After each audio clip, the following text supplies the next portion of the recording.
La Bible a dit ça. Non, si c'est pour je vous arrête. Arrêtez-moi, mélodez-moi en même temps. Si c'est pour je vous arrête. Parce que vous prenez quand c'est un conseil de ça, une chose. Mais c'est pas ton Jésus qui a parlé là-bas. C'est pas Jésus qui a dit ça. Mais c'est Jésus qui a dit ça, non? Non.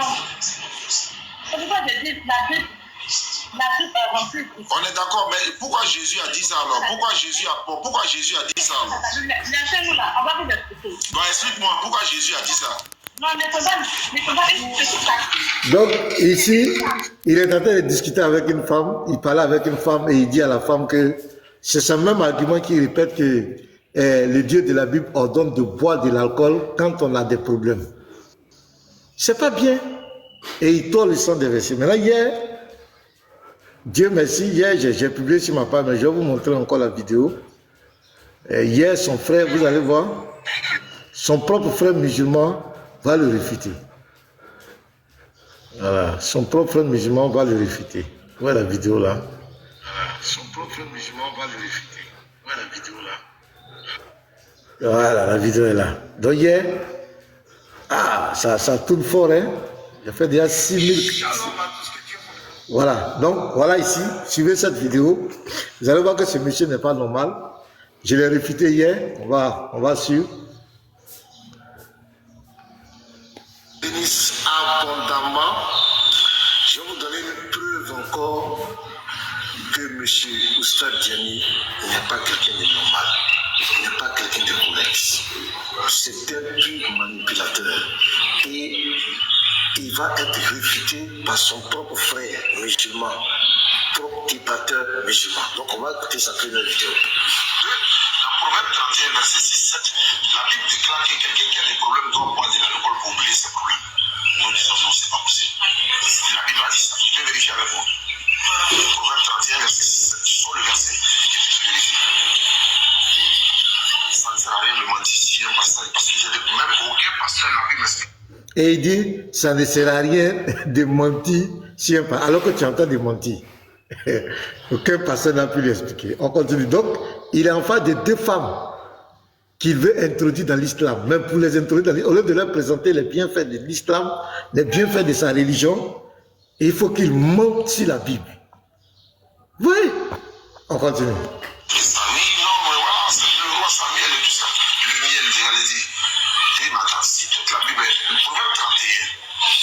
Verset 6 et verset 7. Donnez de la sagesse à celui qui sera éveillé, et du vin à celui qui est dans la nature de Dieu. Continue. Afin qu'il en boive et qu'il puisse s'appauvrir et ne se souvienne plus de sa peine. D'accord. Je posais la question au pasteur. C'est le Dieu de la Bible qui donne ces gens des conseils quand on a des problèmes. Tu ne peux même pas dire ça à ton enfant. Est-ce que ce Dieu est capable de dire ça à sa propre créature? Dieu n'a pas autre solution pour nous quand on a des problèmes, c'est de boire de l'alcool. Il dit non, ça ne vient pas de Dieu. C'est pourquoi nous disons la Bible contient des paroles de Dieu, mais toute la Bible ne vient pas de Dieu. Ça c'est très bien. Donc il était en face de deux femmes en train de les manipuler, les amadouiller pour les amener à l'islam. Et il est obligé de mentir, il coupe le verset dans son contexte pour mentir. Et ça, ce n'est pas bien. Je ne sais pas comment quelqu'un qui se dit qu'il adore Dieu peut être animé d'un tel esprit. Donc on va écouter aussi des mêmes prédicateurs musulmans. Ils vont prendre le même texte et écouter ce qu'ils vont dire. Et si c'est un chrétien qui parle, on va croire que c'est parce qu'on le contre lui, ou bien on veut apporter des débats inutiles. Mais regardez, écoutez ce que ces propres chrétiens et musulmans vont dire. Est-ce que l'on t'a dit que toi, en tant que chrétien, la Bible t'a dit de ne pas boire? Est-ce que l'on t'a dit ça? C'est la même chose qu'on dit. On t'a pas dit ça. Oui, mais moi j'ai attendu ça. Tu as entendu, on a vraiment de fort. La Bible n'interdit pas l'alcool formellement. Mais la Bible interdit l'ivrognerie. C'est le Coran qui est catégorique et qui vient donner à l'alcool son interdiction formelle. Sinon, dans la Bible, l'alcool n'est pas interdit clairement. Mais quand on essaie d'entrer dans la dimension de l'enseignement, toi, en tant que chrétien, rempli du Saint-Esprit, tu ne dois pas boire, c'est clair. Est-ce que on se comprend?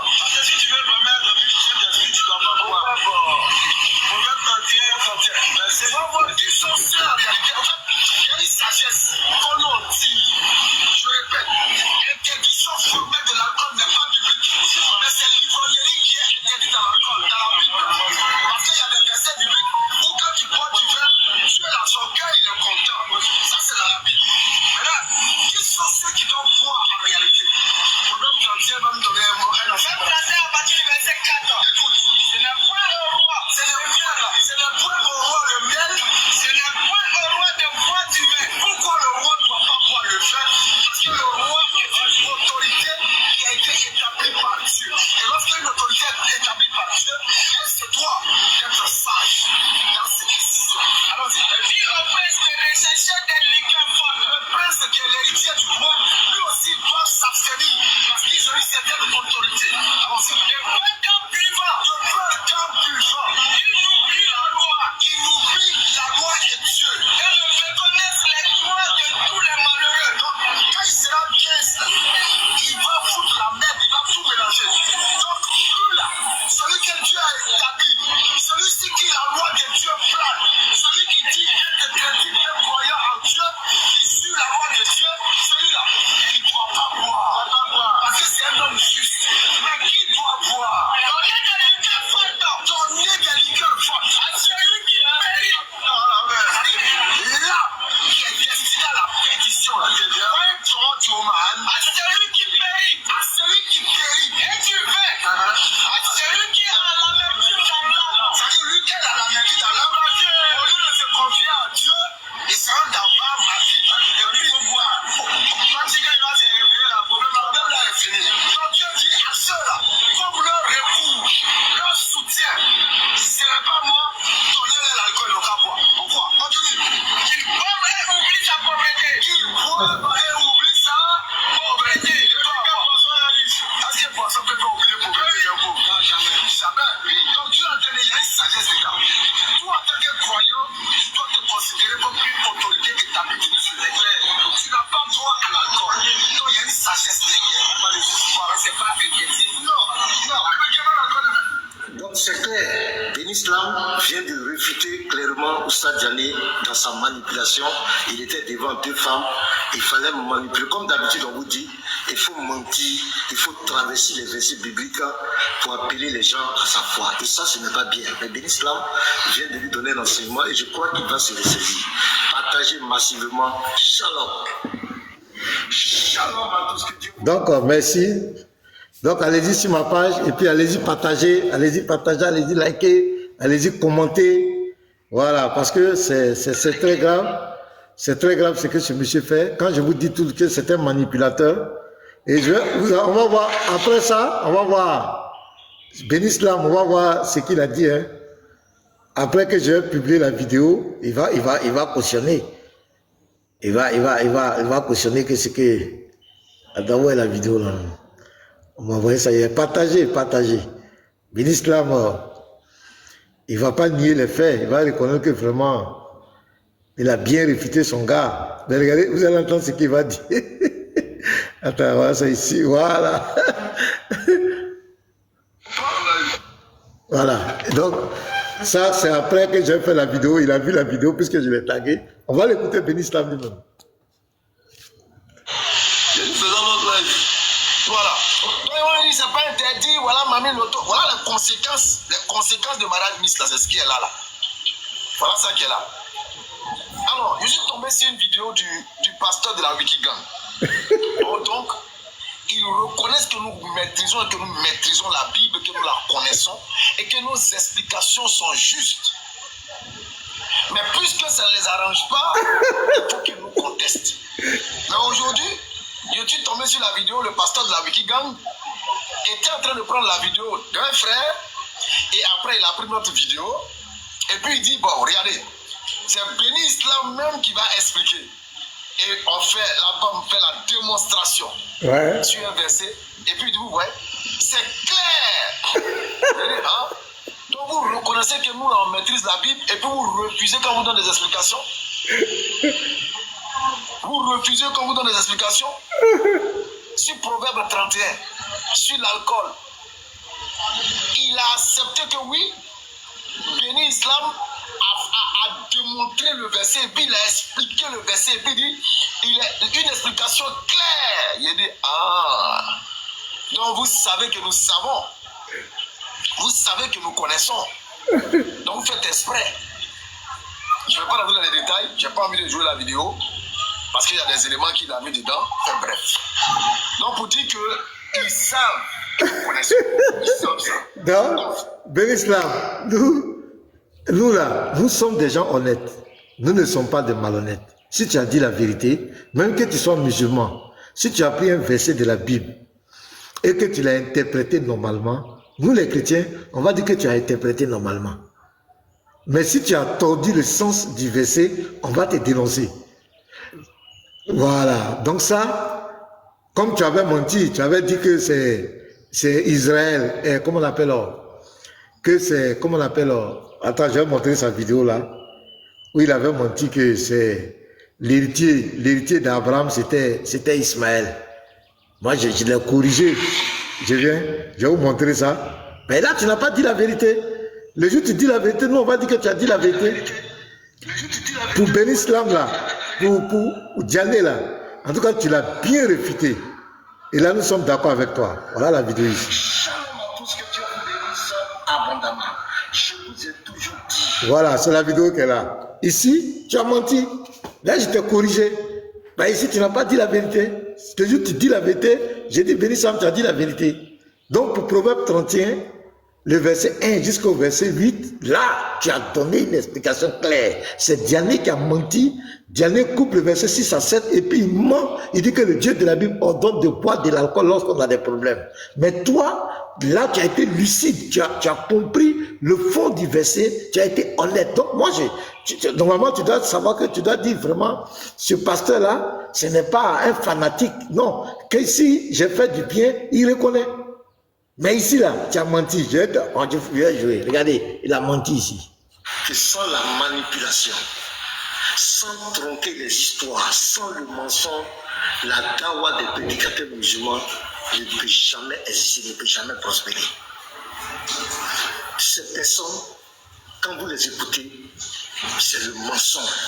Dans les textes publics, même leur propre histoire, leurs propres sources, ils vont les rejeter.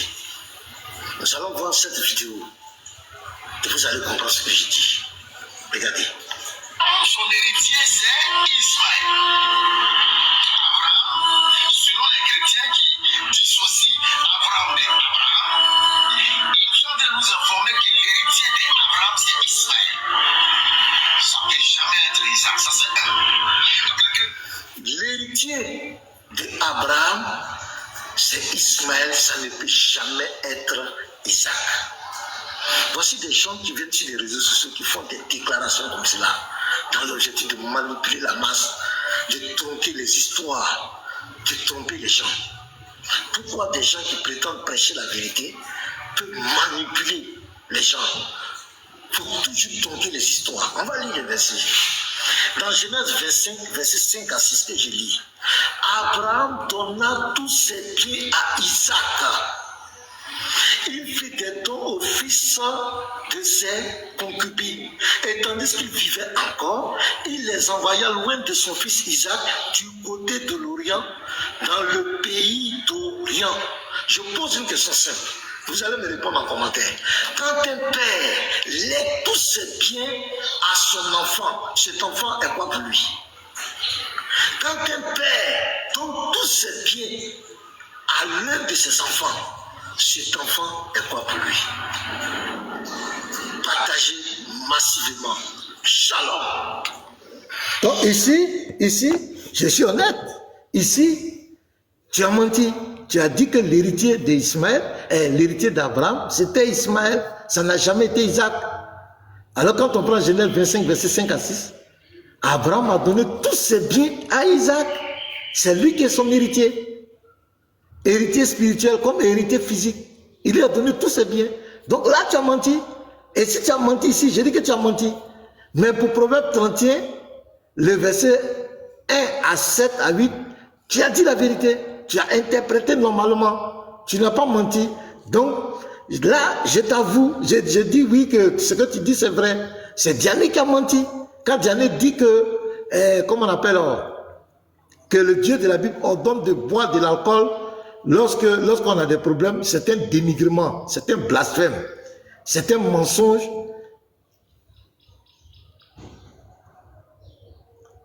Ah d'accord, Yazambé. Mais pourquoi ton micro ne marche pas, Yazambé? Il faut revoir ça, c'est pas normal là, ma princesse. Et il faut revoir ça, Yazambé. Donc tu vois. Donc j'ai dit à Ben Islam, si tu dis la vérité, si les versets bibliques, nous on va t'acclamer. On va dire que tu as dit la vérité.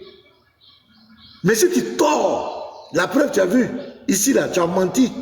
Tu as menti sur choses, comment on appelle, sur Isaac. Donc je t'ai corrigé. Mais pour Proverbe 31, tu as bien expliqué. Et c'est l'explication que moi j'ai toujours donnée. Mais Diané est un pur manipulateur. Manipulateur au degré. C'est le plus grand manipulateur des réseaux sociaux, ce gars.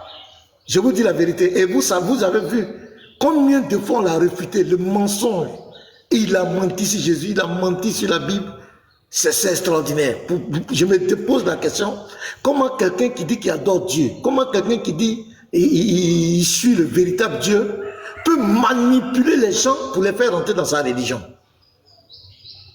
Les frères, pourquoi? Pourquoi manipuler? Pourquoi mentir sur la Bible, prendre les versets, jusqu'à aller dire qu'un homme s'appelle l'Éternel, que le nom éternel a été donné à un homme? Quand il dit des faussetés, non, c'est terrible ce gars, on l'a tellement réfuté. Il va prendre Matthieu 14, il dit ils ont coupé la tête des Jean-Baptiste, ils ont envoyé le corps devant Jésus. Quand Jésus a vu le corps, Jésus a fui. Il ment. Il dit Salomon, Jérémie 25, versets 5 à 6. Le fils de David dont on parle là, il dit c'est Salomon. Et que le mot éternel a été attribué à Salomon, le nom éternel. Mais c'est très grave. C'est pas normal. Comment quelqu'un peut mentir? Et puis, on a l'impression que les gens font l'apologie du mensonge. C'est-à-dire quand tu mens, quand tu manipules, c'est là que tu es adoubé par les musulmans, ils t'acclament. Mais comment on peut faire ça? Si moi, pasteur Ménard, je venais sur les réseaux sociaux, et je prenais les versets du Coran, je mens, je manipule les gens, je mens, les chrétiens allaient me dire, pasteur, non, on n'est pas d'accord. Que ça c'est pas digne d'un homme de Dieu. Les chrétiens allaient me dire ça. Et peut-être d'autres même allaient le dire en live. J'allais voir 1, 2 chrétiens, 3, ils allaient monter en live, ou bien ils allaient écrire en commentaire. Mais chez les musulmans, la vidéo où il a dit que c'est Salomon qui est l'éternel là. Regardez comment ils ont liké.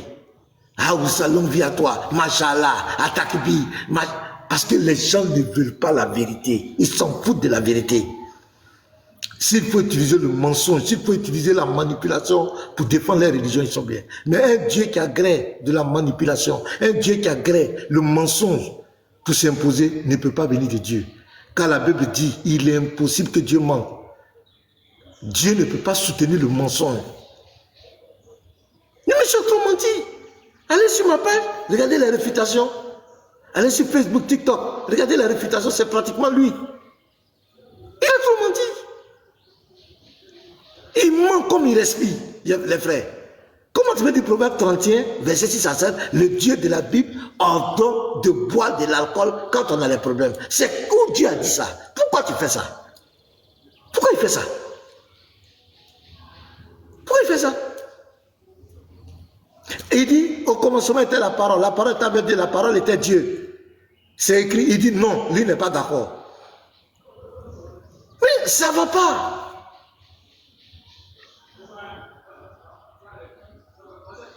Il va venir dire, la Bible est falsifiée, l'évangile, c'est peut-être après, il est même, Jean 14, verset 16 à 17, ça parle des prophètes, de son prophète Mohamed. Comment Jean peut parler de Mohamed? Comment Jean 14, Jean 15, Jean 16 peut parler de ton prophète? Comment? Ça n'a rien à voir. La Bible n'a rien à voir avec l'islam. La Bible n'a jamais parlé de ton prophète. Au contraire, la Bible nous a mis en garde contre lui. Mohamed n'est pas dans le plan de la Bible. Le Dieu de la Bible ne connaît pas Mohamed. L'Éternel ne connaît pas Mohamed. Ne connaît pas l'islam. L'islam, c'est l'antichrist. L'islam est venu combattre le Dieu, est venu combattre Yahweh, est venu combattre l'évangile. L'islam est venu combattre le christianisme. L'islam est venu combattre les apôtres, combattre Jésus-Christ. Comment la Bible va annoncer un prophète qui vient d'être lui? Selon le dogme même de la Bible, après le Messie, un prophète ne peut pas venir avec une autre législation. Comment le consolateur peut être Mohamed? Mohamed est consolateur en quoi? Il est consolateur en quoi? Il a chassé les juifs, les chrétiens les a menacés, il a imposé la gizya, des impôts. En quoi il est consolateur? Il est consolateur de quoi? Quelqu'un qui a fait des guerres, qui a fait des captifs de guerre, qui avait des esclaves, il est consolateur en quoi? En quoi il est consolateur? Quelqu'un qui est venu contredire les apôtres de Jésus, contredire Jésus, en quoi il peut être le consolateur? Le consolateur vient pour la continuité, et c'est le Saint-Esprit. C'est Jésus dans sa forme spirituelle. Il vient pour continuer. Mohamed a-t-il enseigné le baptême? Le baptême d'eau, le baptême du Saint-Esprit, la Sainte Seine, prier pour les malades, chasser les démons au nom de Jésus. Il a pas enseigné ça. Jésus a enseigné dans Luc 20, verset 34 à 36 qu'au paradis, quand on va rentrer dans l'au-delà, il n'y a pas kiki, on ne cherche pas femme. Mohamed dit qu'on va chercher femme. Ce n'est pas le même Dieu, ce n'est pas le même chemin. Il faut que ce soit le même Dieu, il faut que ce soit le même esprit pour que Mohamed vienne chose, comment on appelle remplacer chose? Jésus. Mais vous mentez. Jésus était musulman. Vous mentez. Vous mentez. Maintenant, ils ont changé de langage, de discours. Non, c'est pas qu'il est dans la religion de il est dans la religion de Mohamed, et il était un disciple de Mohamed, mais tous ceux qui sont soumis à la volonté de Dieu sont musulmans. Regardez-moi des bêtises comme cela. Donc quand quelqu'un est soumis à un Dieu, c'est qu'il est musulman. Musulman là, musulman ça a commencé dans la grotte, l'islam là, ça a commencé dans la grotte de Hira. La grotte là, il y a un esprit qui est venu là-bas, qui a parlé à votre prophète, qui l'a oppressé. C'est là que l'islam a commencé. Abraham n'a jamais été musulman, Moïse n'a jamais été musulman, Abraham n'a jamais été soumis au Seigneur de la Kaaba, Moïse n'a jamais été soumis au Seigneur de la Kaaba. Aucun prophète de l'Éternel, aucun prophète du peuple d'Israël n'a été soumis au Seigneur de la Kaaba. L'Éternel Yahweh, le Dieu d'Israël, n'est pas le Seigneur de la Kaaba. Arrêtez de mentir aux gens. Le Dieu qui demande, qui est dans Kaaba là-bas, là, qui vous demande d'aller faire 7 tours, qui de lapider Satan, n'est pas le Dieu d'Israël. Le Dieu d'Israël ne peut jamais ordonner ça, ne peut jamais emprunter des pratiques idolâtres, ne peut jamais associer son nom à un lieu qui a été profané par des idolâtres pendant des siècles. Yahweh, l'Éternel, il va associer son nom à ces endroits, à ces lieux d'idolâtrie. Le Seigneur de la Kaaba n'est pas l'Éternel, le Dieu d'Israël. C'est un défi. Il n'y a pas un musulman, il n'y a pas un prédicateur musulman qui peut venir nous dire que le Seigneur de la Kaaba, le Seigneur de ce cube noir là, c'est le Dieu d'Israël. Toutes tes mensonges, toutes tes manipulations, Abraham, c'est Abraham. Quel Abraham allait construire Kaaba? Abraham avait une relation directe avec lui. Il va aller construire Kaaba, pourquoi? Donnez-moi une seule raison spirituelle pour laquelle ce vieillard va se déplacer à des milliers de kilomètres, marcher par le conseil. Il était maçon. Arrêtez de mentir aux gens. Ils font sa femme Marwa, des pratiques idolâtres. Ils mentent maintenant sur Agar. Selon la tradition musulmane, c'est Agar. Selon toujours la tradition musulmane. Mais il n'y a aucune preuve archéologique, il n'y a aucune preuve historique. Il n'y a rien qui prouve. Le désert dans lequel Agar a été égaré, c'est le désert de Beersheba. C'est en Jordanie actuelle, en Palestine. Ce n'est pas truc. Ça n'a jamais été en Arabie. Agar est parti faire quoi là-bas? Agar à la Mecque. À quel moment Agar à la Mecque? Mensonge, manipulation, toutes tes manipulations, toutes tes manipulations. Le Seigneur de la Kaaba n'est pas le Dieu d'Israël. C'est Pasteur Mena qui dit ça. Celui qui dit que c'est faux, il n'a qu'à venir, qu'il vienne me prouver que le Seigneur de la Kaaba, de ce cube noir là, est le Dieu d'Israël. Mensonge sur mensonge. Quand ce Dieu se fait passer dans le Coran comme le Dieu d'Israël, comme c'est lui qui a envoyé tous les prophètes, c'est faux, il n'a jamais envoyé un prophète. Le seul prophète qui a commencé avec lui, c'est celui qui l'a étranglé dans la grotte là. C'est là que l'islam a commencé. Aucun prophète n'a été musulman. Je vous lis un verset. Regardez ici. Je vous lis un verset. Tout est mensonge, manipulation. Sourate 39, verset 11 à 12. Regardez ce verset, les frères. Tapotez le live. dit, il m'a été ordonné d'adorer Allah en lui vouant exclusivement le culte.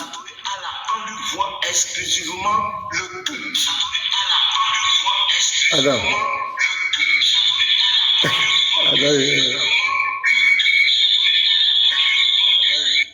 Il y a un écho là, pardonnez, excusez-moi. J'avais allumé ici. Je viens, voilà.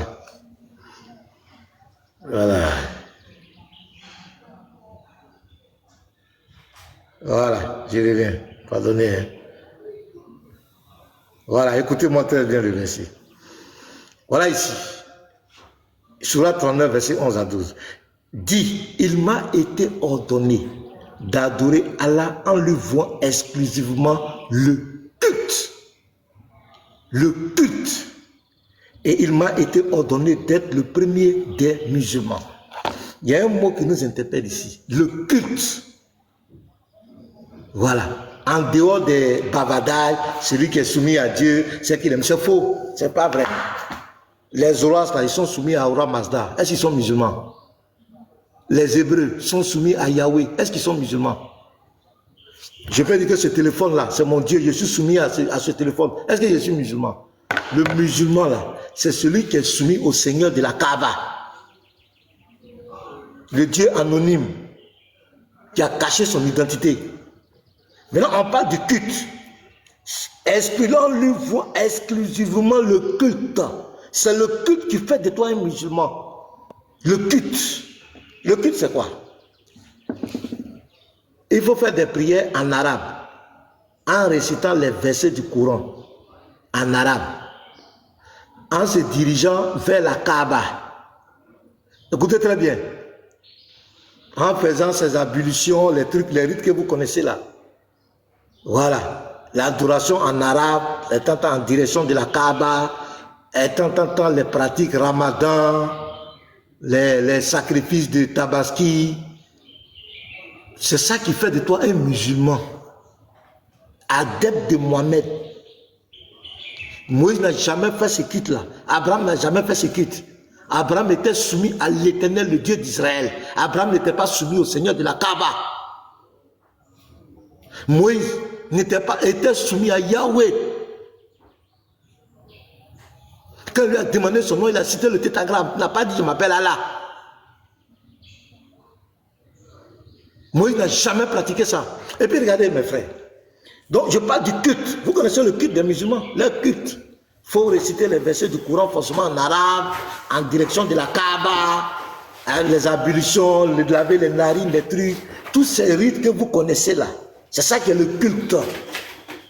C'est ça qui fait de toi un musulman. La profession de foi, reconnaître que Mohamed est le prophète d'Allah, qu'il y a un Dieu, soit le seul qui s'appelle Allah. C'est des choses comme cela. Faire la zakat, le monde, des trucs comme cela. C'est ça qui fait l'ensemble du culte. Aller faire les 7 tours de la Kaaba, les 7 tours, en se dénudant. C'est-à-dire, on ne peut pas habiller en bas, tu mets un drap blanc sur toi et tu fais les 7 tours dans le sens aigu de la dans le sens contraire de l'aigu d'une montre. En prenant des cailloux, parce qu'il y a 3 stèles. Il y a 3 stèles qu'il faut lapider. On doit lapider, on prend des cailloux pour lapider Satan, qui est un esprit qu'on idolâtrie, parce que l'idolâtrie vient du mot idée. À partir du moment où tu penses qu'un esprit peut se matérialiser dans ton esprit, en le lapidant, tu vois Satan, c'est de l'idolâtrie. Le culte encore. Là-bas, on doit raser les têtes, tout ça, là, faire des sacrifices de moutons. On doit faire le safa et le marwa, c'est une pratique idolâtre qui était pratiquée par les idolâtres, que le Dieu de l'Islam va cautionner dans la sourate de verset 158, parce que ça il y a eu débat. Les polythéistes qui n'étaient pas musulmans et que Mohamed est venu enseigner, pour eux, ils savaient que c'était des pratiques idolâtres. Et Mohamed leur demandait de repartir, ils ont dit non, ça c'est des pratiques idolâtres. Bim, ils vont créer un mensonge que c'est Agar. C'est Agar qui a fait. Oh, les idolâtres, quand on leur a posé la question, prenez le tafsir d'Ibn Kathir, sur la de verset 158, vous allez voir, il y a eu le débat là-bas. Et ils n'ont jamais dit que c'est sur Agar, ils ont copié ou bien Abraham. Et ils ont dit que c'était des pratiques idolâtres.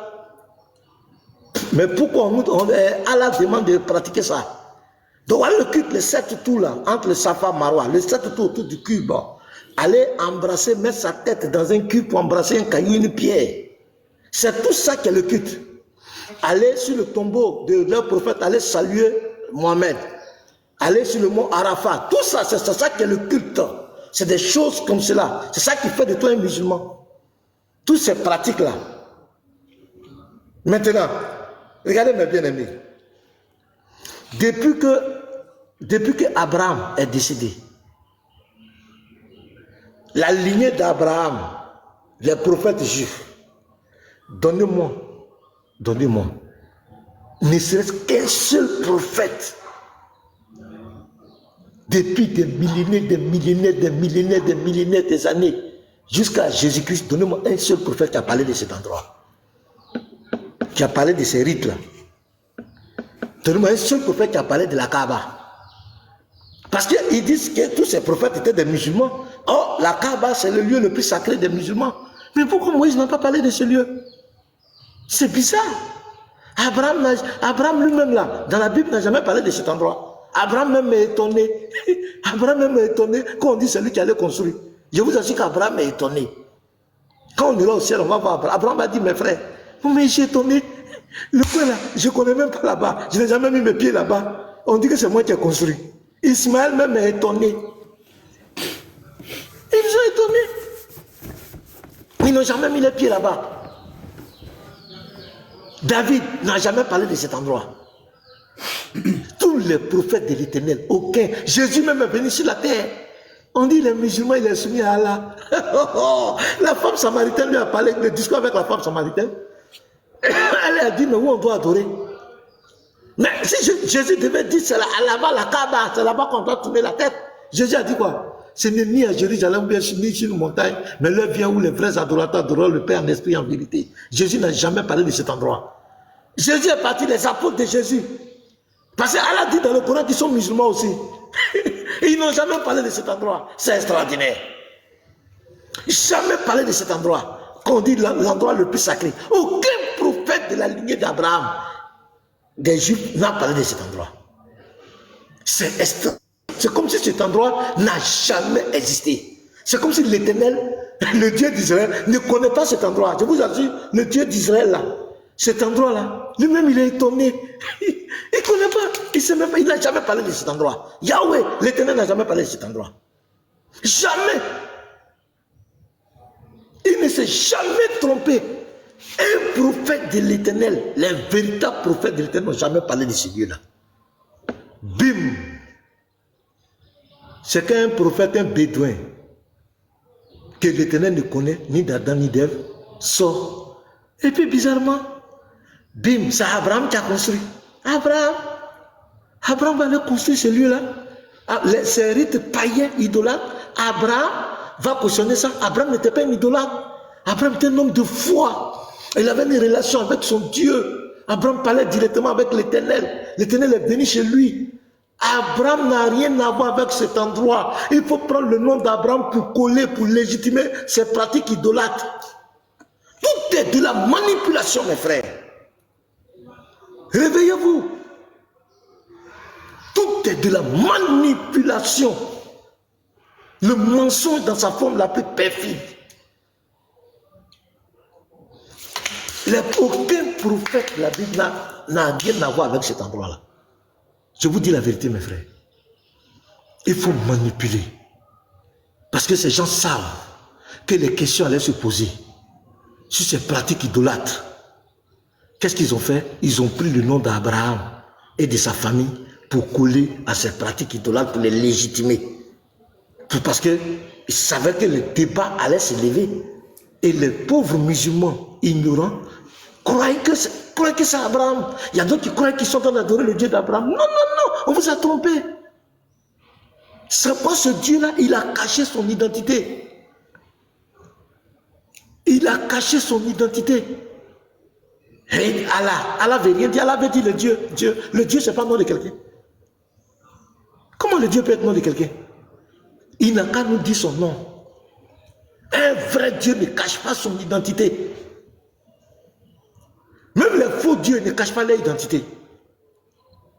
Pourquoi lui il a caché son identité? Et tellement que les musulmans sont ignorés, ils ne savent pas ce qu'ils adorent, Ils sont obligés de prendre le nom Allah. Allah n'avait rien dit. Avant le Coran, Allah existait. Même les chrétiens arabes, ils utilisaient le mot Allah parce que c'est leur langue, c'est ce que ça veut dire en arabe, c'est tout. Allah n'avait rien dit. Il a caché son identité. Il vous a trompé. Il n'est pas le Dieu d'Abraham. Le Seigneur de la Kaaba n'est pas le Dieu d'Abraham, n'est pas le Dieu d'Israël, n'est pas le Dieu de Moïse. C'est le pasteur maintenant qui dit ça. Le Seigneur de ce cube noir, où vous partez faire vos rituels là, ne peut jamais être l'Éternel, le Dieu d'Israël. Je suis même prêt à mettre ma main au feu. Ça ne peut jamais être lui. Un endroit qui a été souillé pendant des siècles où des femmes, excusez-moi les mamans, allaient faire les menstrues ici. C'est terrible. Les pratiques étaient là-bas. Même au début, la circumambulation se faisait nue. On ne portait pas d'habits. Un endroit qui a été souillé pendant l'Éternel, Yahweh. Oh, va associer son nom à cet endroit. Le Dieu d'Israël. Il dit, je ne donnerai pas ma gloire à un autre, ni partager mon honneur avec les idoles. Il va partager son honneur avec les idoles. Un endroit où les idoles, les démons. Et puis, ce qui est malheureux, tu vas voir, dans les sources musulmanes, ça fait tellement rire. Quand tu lis le nectar cacheté, ils vont t'inventer une histoire. C'est de la manipulation. Ils vont t'inventer une histoire que oui, les Arabes connaissaient la religion d'Abraham. C'est un certain Ibn Roué qui allait prendre Oubal pour mettre, qui est venu mettre à l'intérieur de la Kaaba et que la Kaaba a été conçue pour l'Éternel. Quelle Kaaba a été conçue pour quel Éternel? Quelle Kaaba a été conçue pour l'Éternel? L'Éternel. Il va construire Kaaba. Pourquoi? Ce cube noir, il va construire ça. Pourquoi? Yahweh. L'Éternel. Il a dit à Salomon, le temple, c'est là que mon nom réside. Il dit, mon nom réside dans ce temple. Il n'a jamais dit que son nom réside à la Kaaba. Il n'a jamais dit qu'il est le Seigneur, il est le Dieu de la Mecque. Jamais. Il dit qu'il est le roi de Jérusalem. La ville, c'est sa ville qui est Jérusalem. Il n'a jamais dit que sa ville, c'est la Mecque. L'Éternel Yahweh. Son nom, il n'a jamais dit que son nom va résider dans ce lieu, ce lieu d'idolâtrie. Jamais. L'Éternel ne peut jamais associer son nom à ce lieu d'idolâtrie.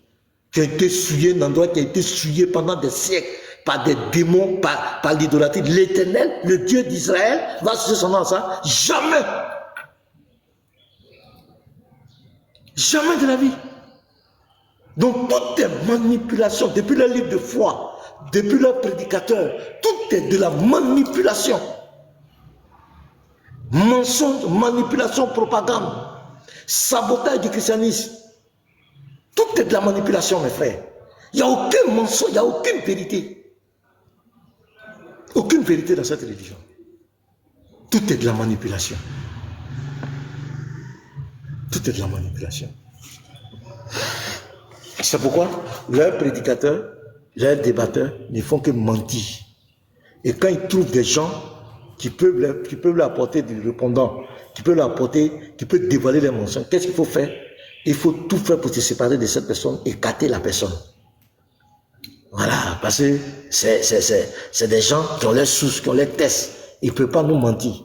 Donc qu'est-ce qu'il faut faire? Il faut fuir maintenant les débats. Il faut nous fuir, il faut trouver des alibis, des arguments. Ouais, je débat plus avec toi parce que je ne donne pas visibilité. Et l'autre est venu, pourquoi tu n'as pas débattu? Est-ce que je suis obligé de débattre avec quelqu'un? On débat plus avec lui. Pourquoi il parle de sa sécurité? Il dit on débat plus. Des arguments fallacieux parce que il ne peut pas. Tu vas venir me dire que l'Éternel Yahweh c'est le Seigneur de la Kaaba.